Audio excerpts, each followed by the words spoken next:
Parang naglolokohan tayong lahat.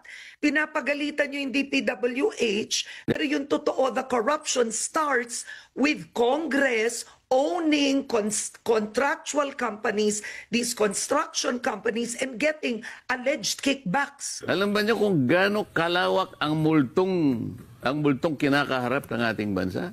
Ang problema sa ganyang mga tao, hindi naman kayo abogado kasi. Ang abogado kasi, bago magsalita, nag-iisip. Itong mga ito, nagsasalita, hindi nag-iisip. Hindi parang yung broadcaster na babae. Yun, napanood ko yun eh. Ang sabi niya, ay, bakit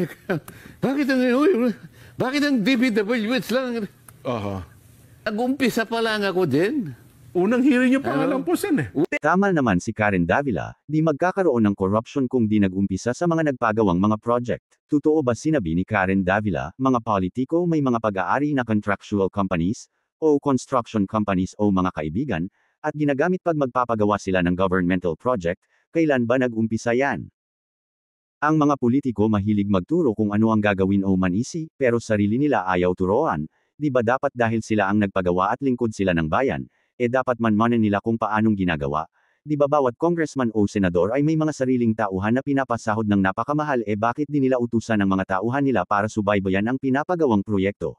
Senator Marcoleta, huwag mong idadahilan na kung bakit di maayos ng mga congressman at mga senador ang gulo o corruption sa dahilang napakalawak kamo ito. Una tanungin mo ang sarili mo, sino ba ang gumagawa ng corruption?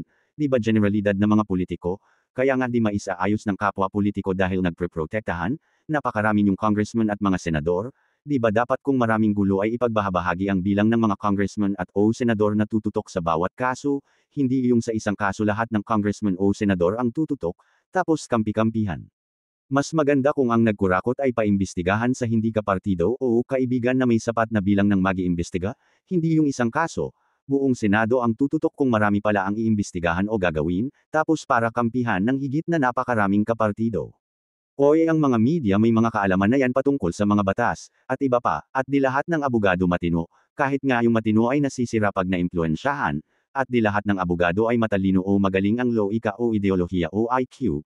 Tulad mo, puro kabalbalang mga pinagsasabi mo sa bahay ng mga kinatawan at ngayon sa Senado, napakarami kong blogs ng mga kabalbalan mo, ikaw nag-iisip ka nga kung paano gawing tama ang mali at gawing mali ang tama, madalas ang mga pangangatuwiran mo mga palusot o gawa-gawa. Ang mainstream media 100% iniisip muna ang sasabihin nila, dahil mga sahorin sila, pwede silang mawalan ng trabaho pag ang sinabi nila ay mali o ikakasira ng reputasyon ng kumpanyang pinapasukan nila.